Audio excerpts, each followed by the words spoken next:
here, just as we did. And then we did this, and did that, and then we did the other thing. Just like the knights. Thanes carried us to the corners of the reaches of the world. Knights and kings. The spread of empires, the germs, the courage of men. Dear Aunt, for years you have known my dream to pilot a steamboat. Alas, I'm at a dead end in my quest, and I need your help. I need you to find me a boat. I need to fulfill my dream. Can you help me? Of course. Such lofty work. They are doing such wonderful things in the Congo. Of course I will get you a ship. Thank you, Aunt. I began to feel slightly uneasy. You know, I am not used to such ceremonies, and there was something ominous in the atmosphere. It was just as though I had been led into some conspiracy. I don't know. Something not quite right. And I was glad to get out. In the outer room, the two women knitted black wool feverishly. People were arriving, and the younger one was walking back and forth, introducing them. The old one sat on her chair. Her flat cloth slippers were propped up on a foot warmer, and a cat reposed on her lap. She wore a starched white affair on her head and a wart on one cheek. Two youths with foolish and cheery countenances were being piloted over, and she threw at them the same quick glance of unconcerned wisdom. She seemed to know all about them, and about me too. An eerie feeling came over me. She seemed uncanny and fateful.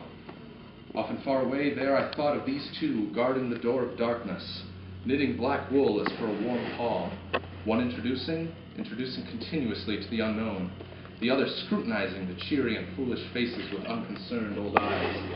Ave, old knitter of black wool, morituri de salutant. Not many of those she looked at ever saw her again.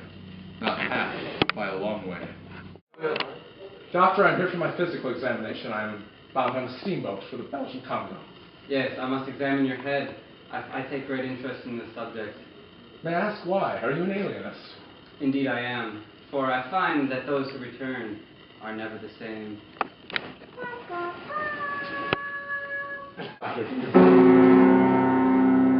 have a prescription for me? Nothing can cure you now. You are doomed. I'm bound on a steamboat for the Belgian Congo. You are doomed, I say!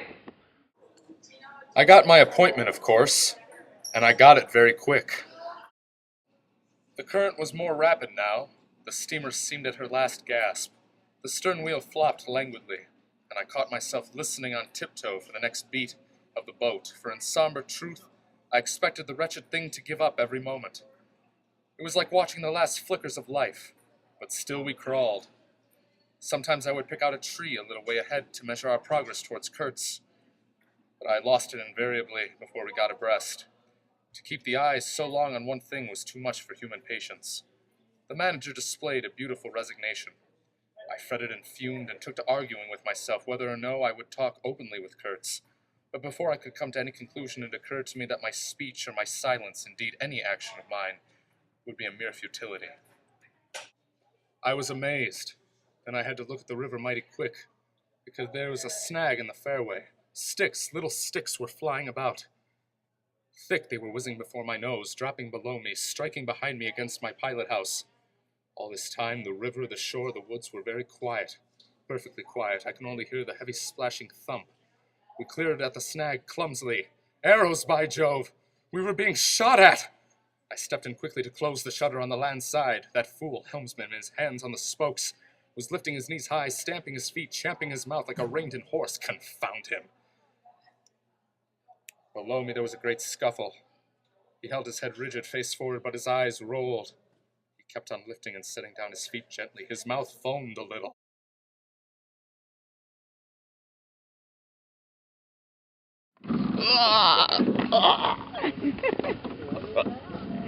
Rivets. I need rivets. There were boxes of them.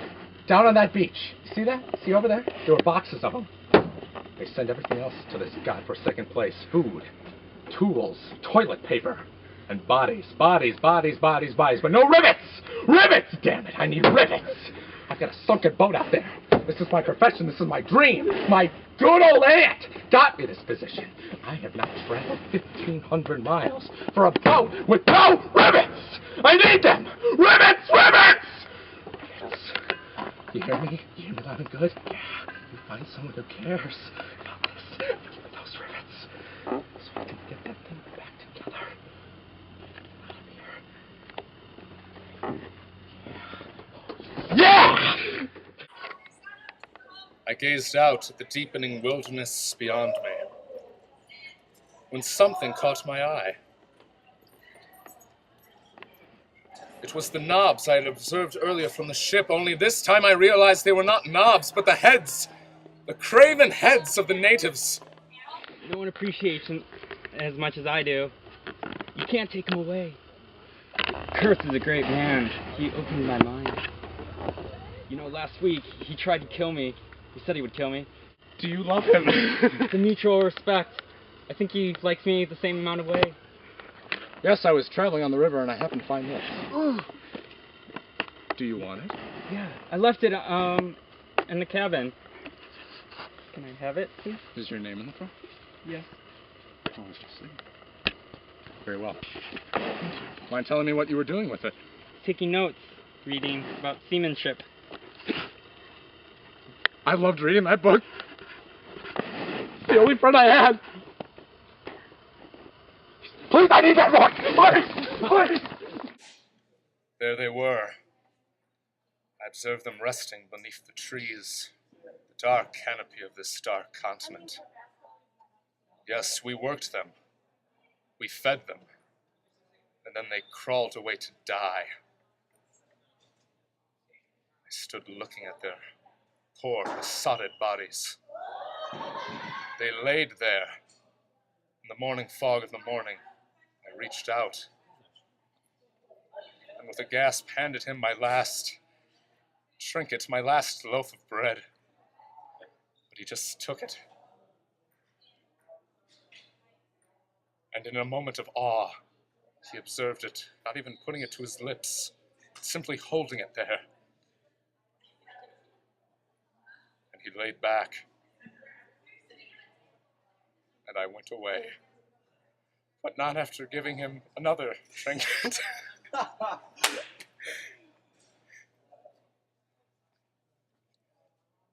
And another trinket. All More bread. more bread, yes. He took with equal dignity and fear for the loss of life, but not that trinket, no.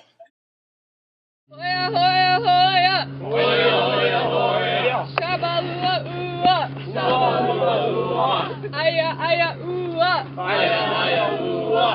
Shalalamana. Shalalamana.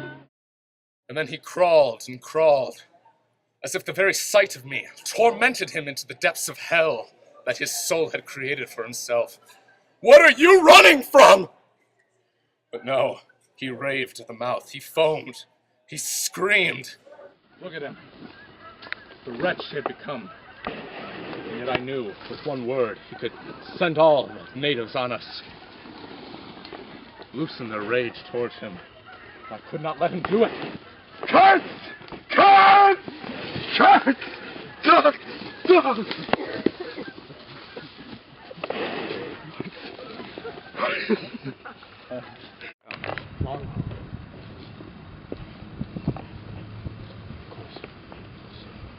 I have something for you. A life's work. Decades of work in the middle of this darkness. Here, for you. For you! Take it, my son. Use it. Use it to the best of your ability. God knows you need it. I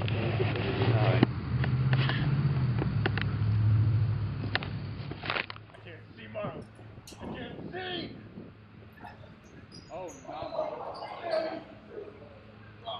Anything approaching the change that came over his features I had never seen before, and hope to never see again. Oh, I wasn't touched. I was fascinated. It was as though a veil had been rent. I saw in that ivory face the expression of somber pride, of ruthless power, of craven terror, of an intense and hopeless despair. Did he live his life again in every detail of desire, temptation and surrender during that supreme moment of complete knowledge? He cried in a whisper at some image, at some vision. He cried out twice, a cry that was no more than a breath.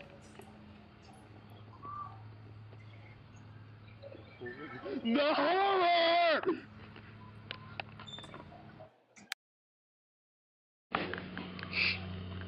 Marlowe, what were his last words? His last words were your name. Oh,